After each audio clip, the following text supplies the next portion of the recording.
नमस्कार दोस्तों, स्वागत है आपका हमारे YouTube channel BEd lesson plan में। दोस्तों, लेसन प्लान की सीरीज में आज हम भूगोल विषय से संबंधित एक नई पाठ्य योजना लेकर आए हैं जिसका प्रकरण है वायुमंडल। दोस्तों, इस पाठ्य योजना को आप कक्षा 6, कक्षा 7, कक्षा 8 किसी भी कक्षा में बना सकते हैं। तो फॉर्मेट के अनुसार आज के वीडियो की शुरुआत कर लेते हैं। दोस्तों, वीडियो शुरू करने से पहले यदि आप हमारे नए दर्शक हैं तो हमारे चैनल को सब्सक्राइब जरूर करें। यदि आपको हमारी वीडियोस के माध्यम से सहायता मिल रही है तो एक थम्स अप लाइक जरूर करें और कमेंट करके बताएं कि आपको अन्य किन किन विषयों के बारे में या किन किन विषयों की पाठ्य योजनाएं चाहिए, या प्रकरण का नाम भी बताइए तो हम अपने संसाधनों के अनुसार यदि हमारे पास उपलब्ध होगी तो हम जरूर जल्दी से जल्द अपने चैनल पर उपलब्ध करवाएंगे। तो चलिए आज के वीडियो की शुरुआत कर लेते हैं। फॉर्मेट के अनुसार सबसे ऊपर हम पाठ्य योजना संख्या लिखते हैं, उसके बाद विद्यालय का नाम लिखते हैं जहाँ भी आपको शिक्षण के लिए जाना है, और उसके बाद इस प्रकार के ब्लॉक्स बनाते हैं जैसा कि आप अपनी स्क्रीन पर देख पा रहे हैं, जिसमें दिनांक, कक्षा, विषय, उपविषय, चक्र और अवधि लिखते हैं। तो यहाँ पर कक्षा के बगल में आप सेक्शन यानी कि वर्ग का कॉलम भी डाल सकते हैं। तो विषय में सामाजिक विज्ञान, उपविषय में भूगोल और बाकी जानकारियाँ आप अपने अनुसार लिख ही लेंगे। तो उसके बाद हम प्रकरण की हेडिंग देते हैं। तो प्रकरण आज का हमारा है वायुमंडल।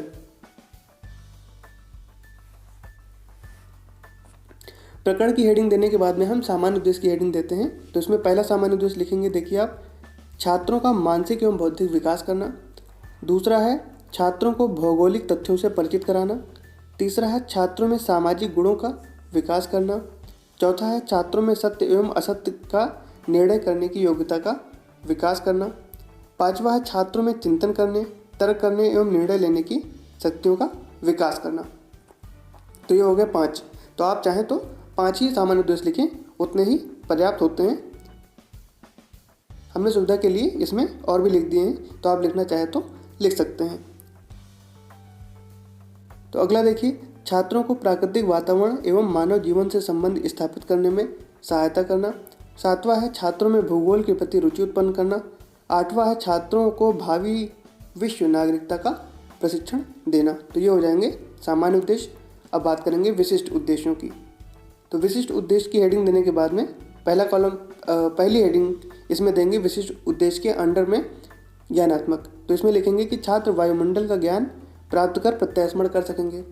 बोधात्मक की हेडिंग में लिखेंगे कि छात्र वायुमंडल में पाई जाने वाली गैसों को समझकर अपने शब्दों में व्याख्या कर सकेंगे।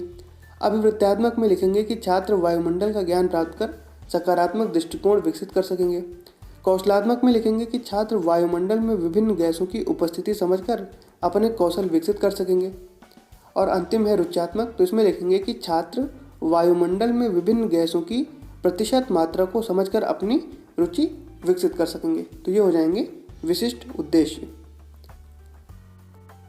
इसके बाद हम सहायक सामग्री की हेडिंग देते हैं। तो सहायक सामग्री में उन सहायक सामग्रियों को आप अपने अनुसार बढ़ा भी सकते हैं जिनका प्रयोग आप स्वयं से करेंगे। बाकी यहाँ पर जो लिखा गया है कि चार्ट पर चित्रित वायुमंडल में पाई जाने वाली गैसों का प्रतिशत, तो जैसे चार्ट आपने देखा होगा पाई चार्ट होता है, तो उसी प्रकार से बना सकते हैं। इसके साथ में सहायक सामग्री में जो कक्षा उपयोगी सामग्रियाँ होती हैं जैसे कि चौक, डस्टर, लपेट, चाम्पट, रोलर बोर्ड आदि। शिक्षण विधि में प्रश्नोत्तर प्रविधि, कथन एवं प्रदर्शन विधि, इन्हीं विधियों का प्रयोग मुख्यतः सामाजिक विज्ञान के विषयों में करते हैं।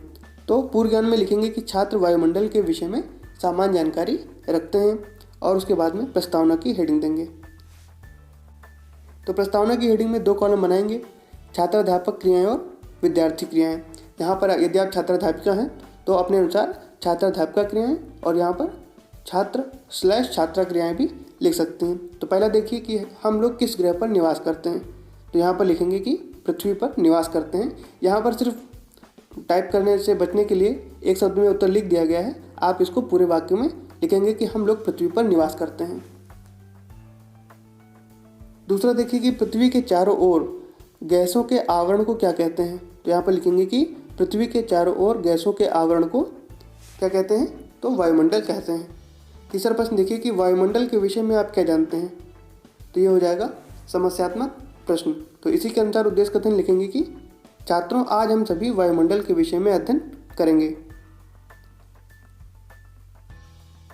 अब दोस्तों, जैसा कि आप जानते होंगे कि जो पाठ्य योजनाएं होती हैं वो मुख्यतः एक अनुवृत्ति में बनाई जाती हैं, लेकिन बहुत सी पाठ्य योजनाएं 2 अनुवृत्तियों में बनाई जाती हैं। तो जब एक अनुवृत्ति में बनाई जाती है तो इसके बारे में कोई सूचना नहीं दी जाती है, लेकिन जब 2 अनुवृत्तियों में पाठ्य योजना का निर्माण किया जाता है तो उसके बारे में सब ऊपर ही हम सूचना लिखते हैं। तो देखिए प्रस्तुतिकरण की हेडिंग में ही लिखा गया है कि अध्ययन अध्यापन की सुविधा के लिए पाठ का अध्ययन 2 अनुवृत्तियों में किया जा रहा है। तो पहले प्रथम अनुवृत्ति की हेडिंग देने के बाद में 3 कॉलम बनाएंगे। शिक्षण बिंदु, छात्र अध्यापक क्रियाएं और छात्र क्रियाएं। तो पहला शिक्षण बिंदु देखिए, वायुमंडल की सामान्य जानकारी। तो प्रश्न करेंगे कि वायुमंडल कहते किसे हैं। तो यहाँ पर विद्यार्थी अपने पूर्व ज्ञान के अनुसार संभावित उत्तर लिखेंगे। तो यहाँ पर आप स्पष्टीकरण लिखेंगे कि पृथ्वी के चारों ओर विभिन्न गैसों के मिश्रण का एक आवरण है जिसे वायुमंडल कहते हैं, जो कि कई सौ किलोमीटर की मोटाई तक फैला हुआ है। और यहाँ लिखेंगे कि सभी छात्र ध्यानपूर्वक सुनते हैं। छात्र / छात्रा भी लिख लेंगे। फिर दूसरा देखिए शिक्षण बिंदु में कि वायुमंडल में विभिन्न गैसों की मात्रा। तो यहाँ पर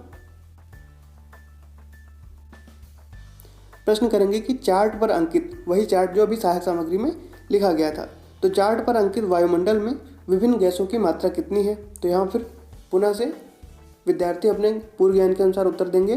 तो स्पष्टीकरण में लिखेंगे कि सामान्य रूप से वायुमंडल विभिन्न प्रकार की गैसों से मिलकर बना होता है, परंतु इनमें 99% भाग जो है प्रमुख 2 ही गैसों का है। तो वो दो गैसें कौन सी हैं, तो ऑक्सीजन और नाइट्रोजन। और यहाँ लिखेंगे कि सभी छात्र ध्यानपूर्वक सुनेंगे। विद्यार्थी क्रियाओं की बात कर रहा हूँ मैं। तो यहाँ पर ऑक्सीजन, अब जो 2 मुख्य गैसें हैं तो उसमें पहली है ऑक्सीजन। तो वायुमंडल में ऑक्सीजन की मात्रा 21% है। ऑक्सीजन के बिना हम सांस नहीं ले सकते। और यहाँ भी लिखेंगे कि सभी छात्र ध्यानपूर्वक सुनेंगे। अब दूसरी गैस की बात कर लेते हैं। तो दूसरी गैस है नाइट्रोजन। तो नाइट्रोजन वायुमंडल में 78% पाई जाती है, 78%। यह पेड़ पौधों के विकास के लिए आवश्यक गैस है।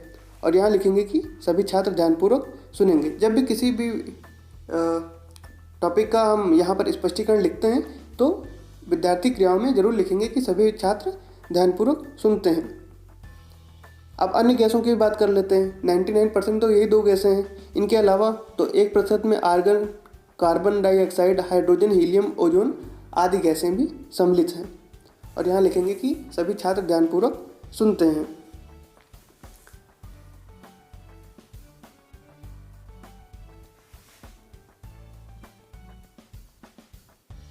इसके बाद श्यामपट्ट सारांश की हेडिंग देंगे, जिनमें बोध प्रश्नों को लिखा जाएगा। तो बोध प्रश्न की हेडिंग में 2 कॉलम बनाएंगे, छात्र अध्यापक क्रियाएं और छात्र क्रियाएं, या छात्र अध्यापक क्रियाएं और छात्र / छात्रा क्रियाएं। तो पहला प्रश्न देखिए कि वायुमंडल में 99% भाग में कौन कौन सी गैसें पाई जाती हैं। तो उत्तर में लिखा है कि वायुमंडल में 99% भाग में ऑक्सीजन और नाइट्रोजन गैसें पाई जाती हैं। 2 गैसें ही मुख्यतः पाई जाती हैं। दूसरा प्रश्न देखिए कि वायुमंडल में ऑक्सीजन की मात्रा है कितनी। तो इसमें लिखा हुआ है कि वायुमंडल में ऑक्सीजन की मात्रा 21% है। और तीसरा प्रश्न है कि सांस लेने के लिए किस गैस का प्रयोग करते हैं। तो सांस लेने के लिए ऑक्सीजन का प्रयोग करते हैं। और तो 3 प्रश्न हो गए।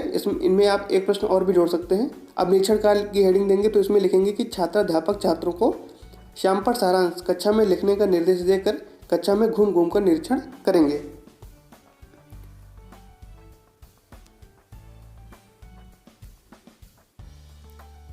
अब यहाँ से द्वितीय अनुवृत्ति प्रारंभ करते हैं। जैसा कि ऊपर ही बताया गया था कि यह पाठ्य योजना 2 अनुवृत्तियों में बनाई जाएगी। तो द्वितीय अनुवृत्ति यहाँ से प्रारंभ करते हैं। तो इसमें भी उसी प्रकार 3 कॉलम बनाएंगे, शिक्षण बिंदु, छात्र अध्यापक क्रियाएं और छात्र क्रियाएं। तो पहला शिक्षण बिंदु देखिए कि वायुमंडल की परत। तो यहाँ पर लिखा हुआ है प्रश्न कि वायुमंडल की कितनी परतें हैं। तो यहाँ विद्यार्थी पूर्व ज्ञान के अनुसार उत्तर देंगे, इसीलिए संभावित उत्तर लिखा गया है। तो यहाँ पर लिखेंगे कि वायुमंडल की परतों को निम्नलिखित वर्गों में विभाजित किया गया है। पहले ही है क्षोभ मंडल, दूसरी है समताप मंडल। तो यहाँ सभी छात्र ध्यानपूर्वक सुनेंगे, इस प्रकार से लिखेंगे।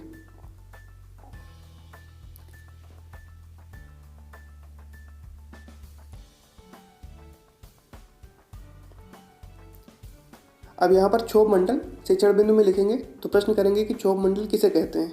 तो यहाँ विद्यार्थी संभावित उत्तर देंगे। तो यहाँ पर स्पष्टीकरण में लिखेंगे कि पृथ्वी के तुरंत ऊपर की परत, जिसे वायुमंडल की निचली परत कहा जा सकता है, क्षोभ मंडल कहते हैं। यह पृथ्वी से 15 किलोमीटर की ऊंचाई तक स्थित होती है। और यहाँ लिखेंगे कि सभी छात्र ध्यानपूर्वक सुनते हैं। फिर दूसरा देखिए समताप मंडल की बात हो रही है। तो समताप मंडल किसे कहते हैं। अगला प्रश्न करेंगे तो जब भी प्रश्न करेंगे तो विद्यार्थी क्रियाओं में लिखते हैं संभावित उत्तर। स्पष्टीकरण में लिखेंगे कि क्षोभ मंडल से ऊपर की परत को समताप मंडल कहते हैं। यह धरातल पर से 15 किलोमीटर के ऊपर के बाद स्थित होती है। और यहाँ लिखेंगे कि सभी छात्र ध्यानपूर्वक सुनेंगे। तो इसके बाद श्यामपट्ट सारांश की हेडिंग देंगे। यहाँ पर कॉलम बनाएंगे छात्र अध्यापक क्रियाएं और छात्र क्रियाएं। तो पहला प्रश्न देखिए, वायुमंडल की सबसे निचली परत को क्या कहते हैं? तो क्या कहते हैं? तो वायुमंडल की सबसे निचली परत को क्षोभ मंडल कहते हैं। तो पहला प्रश्न हो गया। दूसरा प्रश्न देखिए कि क्षोभ मंडल की धरातल से कितनी ऊंचाई है? तो क्षोभ मंडल की ऊंचाई धरातल से 15 किलोमीटर तक होती है। उसके बाद से समताप मंडल प्रारंभ हो जाता है। और तीसरा प्रश्न देखिए कि धरातल से 1 किलोमीटर की ऊंचाई पर जाने से तापमान में कितनी डिग्री सेंटीग्रेड की कमी आ जाती है? तो धरातल से 1 किलोमीटर की ऊंचाई पर जाने से तापमान में 6.5 सेंटीग्रेड की कमी आ जाती है। अब पुनः निरीक्षण कार्य की हेडिंग देंगे। तो यहाँ लिखेंगे कि छात्र अध्यापक छात्रों को श्यामपट्ट सारांश कक्षा में लिखने का निर्देश देकर कक्षा में घूम घूम कर निरीक्षण करेंगे। पुनरावृत्ति प्रश्न में देखिए नाइट्रोजन वायुमंडल में कितने प्रतिशत पाई जाती है? और दूसरा प्रश्न है कि पेड़ पौधों के विकास के लिए किस गैस की आवश्यकता होती है? तो याद रखेंगे जो पुनरावृत्ति प्रश्न होते हैं इन्हें ही मूल्यांकन प्रश्न की हेडिंग के नाम से भी लिखा जाता है। तो आप कहीं भी पुनरावृत्ति प्रश्न के स्थान पर मूल्यांकन प्रश्न भी लिख सकते हैं। इनकी संख्या आप 4 या 5 बढ़ा भी सकते हैं। तो तीसरा प्रश्न देखिए कि मौसम संबंधी घटनाएं किस मंडल में होती हैं? तो ये 3 प्रश्न हो गए पुनरावृत्ति प्रश्न में। और जो सबसे अंतिम हेडिंग होती है गृह कार्य की, तो इसमें लिखेंगे कि कल सभी छात्र वायुमंडल के विषय में याद करके लाएंगे। तो दोस्तों पाठ्य योजना यहाँ पर समाप्त होती है। वीडियो आपको कैसा लगा हमें कमेंट करके जरूर बताइए। अपनी प्रतिक्रिया कमेंट बॉक्स में जरूर दीजिए। अगर आप नए दर्शक हैं, पहली बार चैनल पर आए हैं, चैनल को सब्सक्राइब करिए, वीडियो को लाइक भी अवश्य करें। पूरा वीडियो देखने के लिए बहुत बहुत आभार आपका।